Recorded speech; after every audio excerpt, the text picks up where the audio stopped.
Welcome back, everybody. Automotive Inc. Today we're going to do kind of just like a little introduction here. So Loki, my 24 Ford Super Duty, is back in the shop again, and this dealer hooked me up with a loaner. I guess if you spend enough money down there, or maybe it's just their thing, they hook you up with a loaner. So they hooked me up with a brand new Ford Bronco, and I've been wanting to drive one of these, especially with the manual. This is not a manual, but I want to walk around and talk about kind of like my initial impressions of this truck. And it's really kind of compelling if you're an off-roader or want like a Jeep. This specific version is more road-esque, kind of like Jeep has their more road-esque, and then they have their Rubicon, and then the Bronco itself has tons and tons of different trim levels, way more aggressive than this one, but it's pretty cool. So let's walk around this bad boy. So this one's in white. I do love how it has the iconic look, just like Jeep has its same look. Yeah, they've tweaked a little bit, and I think this is a good looking truck, although these tires look kind of dinky on it with the big fender flares. So that is what it is, but that's what it came with. And I believe we'll look at the window sticker here in a second. That is an upgraded rim. So Big Bend is the trim. And come around here, mostly LED headlights, but for most Ford stuff, you're going to get incandescent bulbs, not LEDs. Interesting enough, I do like how they have the lock and unlock on the trunk lid. This is a swing out thing, so you don't have to always open your glass, but the glass doesn't have its own catch. Pretty big area. Definitely think it's pretty cool. Tons and tons of hard plastic, so this is a rugged type vehicle where people are going to be throwing bikes in here and off-roading and everything. It's kind of interesting that they went with this type of material because they have some other material here, I'll show you here in just a second, that is way more high wear. I would have lined it with something like this. This is a really super grippy rubber. I like that, and I think for the cargo area specifically, they should have put something like this in here. But on the other interior panels, there's some other type of material that's not a flooring, and I think that if they didn't use this in the cargo area, they should have used the other one. I'll show you that in a minute. You do get a little dinky-doo storage under here, so you know you can throw a few things in there. Jack, everything is right there.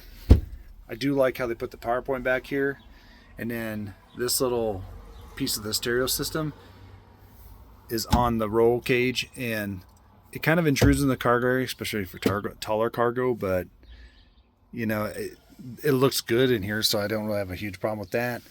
And then they do put a light back here, which is pretty cool. I mean, you can always use more light. And then the interior has a rear dome light right there, so that does light up this area pretty good. But this is actually a pretty big cargo area. I would probably say, versus if you're looking at this versus the Bronco Sport, and some of the Bronco Sports are way more expensive, I would go Bronco because this has everything that one's basically lacking. So there you get your full-size spare matching rim to go with that, so that's pretty cool. Backup sensors. That's where they mount the cameras, so that's cool. Love the iconic badge. That's really neat. As we come around here, I will say, like I said when I was talking about the Bronco Sport, Bronco Sport's really tight on leg room, so that's where I have the seat set at 6'2". I don't want to give up any more real estate for my knees, but it's decent. I mean, I can sit back here. The seats are super comfortable. Ford's always been really good with that. High wear material, obviously, because you can take the top off and get wet, so it's not going to be leather. And then down here, we got floor drains. Super smart, have floor drains. And then they even hook people up with power points back here, and Ford's always been really, really good at that. So this is what the area looks like with the seats laid down. So if you thought you might sleep in here, you're going to need something to fill that void because there's like a 4-inch drop for more cargo capacity. So unless you're just super limber, then of course maybe you can put your legs down there and just arch your back. Maybe that'd be therapeutic for you. But you know, at the end of the day, it's not bad. And these headrests flow up, and they are reclinable, so you can recline them a smidge. There is a little thumb armrest here for 2 cups because there's no cup holders anywhere else back here or on the door. That seat's actually not horrible to sit in. I got a skinny butt, but that's actually not bad. Definitely more for a kid though than an adult. You have your little pockets here with your MOLLE setup, so you can strap stuff to it, hang some stuff here. They definitely thought this out really well. Really neat is you come to the door panel, tons of that hard plastic on the back, but you do have a padded cushion, and all the rest is hard plastic, and then a small cargo net area. So not bad there for backseat storage. Again, this isn't your family wagon that you're going to get in and put 5 car seats in and do that. This is your outdoorsy version, but if you just need the 4 or 5 people capacity, especially if they're smaller, definitely worth a look on that. As you come through here, this is where it was lacking in the Bronco Sport. You get the big screen. You want a 360 camera, you got to get that in a different package than this one. But I do like it. This is similar to Jeep. Your switches are going to be somewhere in the middle because of the doors you can take off. But you do get a big, huge storage area with a power point. So like that. Got your goat modes here. And similar steering wheel that you're going to find in a lot of other Ford products. Not necessarily the big pickups, but you see that there. And then a super grippy thing here. This is one of the materials they could have used on anything. Although this is like a rubberized piece, but it's hard plastic underneath it. So I'm guessing it's a covering. So maybe that wears off. But really right here, these grab handles have a really nice texture. They're not going to get beat up. That's the material I would have used, because the rest of all of this is like a painted plastic, and then you have a hard plastic here. I think this is going to show some beating here, you know, pretty good. This is the same hard plastic here, and then same on the doors. I think any impact piece they should have put something like this on, especially if you're going to take your doors off. That's all hard plastic down there, and if you take them off, you're not careful, don't set them on a towel, this is going to get scratched up really easy, because that's like most plastics. We got the overhead switches up here, plenty of lighting. It does have ambient lighting in this package.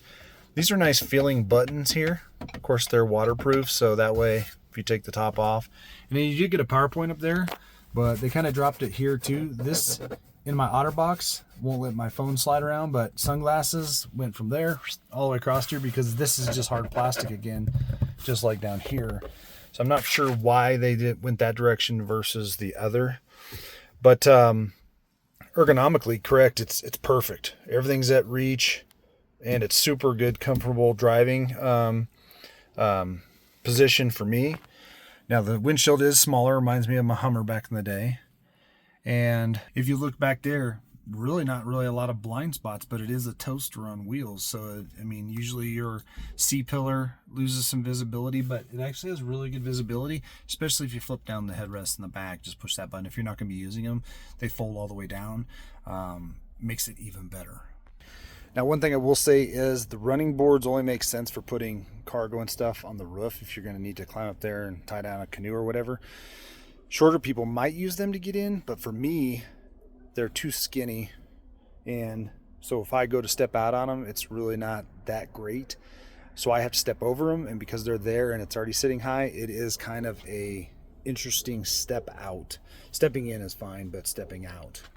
Come in here, this trim model, of course, has... And I get it, and I'm thinking most models are going to be like this. They're going to minimize anything that can be damaged by water. Like this switch right here is a rubberized pad, so it's waterproof. These probably have a little bit to it. Oh, we can see that they offer locking there. That's nice. Obviously lock on the glove box, but these are going to be manual seats. It does come up off the floor way high. Super high there. But let's take a look at the window sticker. Okay, so we can see right there. And when they gave this to me, it literally had 1.5 miles on it. So if you want to pause this and read what the standard stuff is in a Big Bend Bronco, you can. Then we come down here to equipment groups. I would probably recommend that 22A package, because that's the stuff I would definitely like. In it, the dual zone climate control. And then you can see down here the optional equipment, 10-speed transmission over the manual, of course. 373 rear axle with open diff, front axle open diff. 7-speaker, nothing crazy with the sound system, but it's actually pretty decent if you set it up right in the tone settings. Remote starts, a must-have for me. Love the connected nav on this big screen. This one came with the 2 tops, a soft top and a hard top. That is a package that's expensive. I would only want the hard top. The tube steps, auxiliary switches, and so on.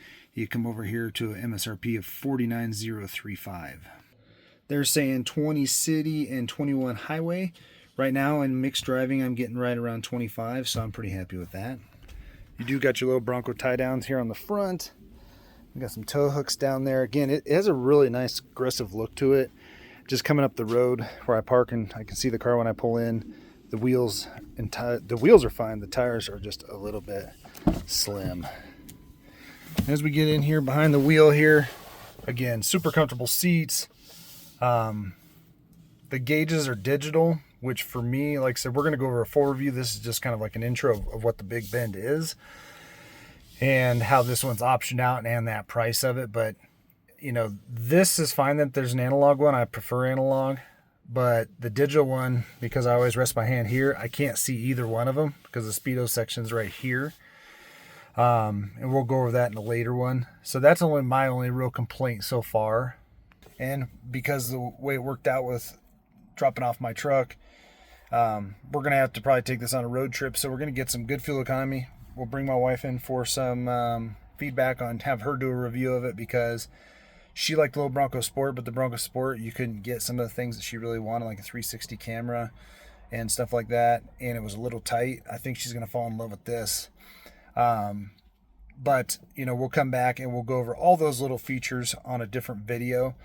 But that is the intro of a brand new Ford Bronco. And my initial impressions are, I actually really like it. This is the kind of vehicle I could use if I off-roaded or I drove an SUV a ton. Good fuel economy, very comfortable seats, and it can get a manual. I like that option. That's not really a thing for most people, but it would be for me, and I think that's wicked sick.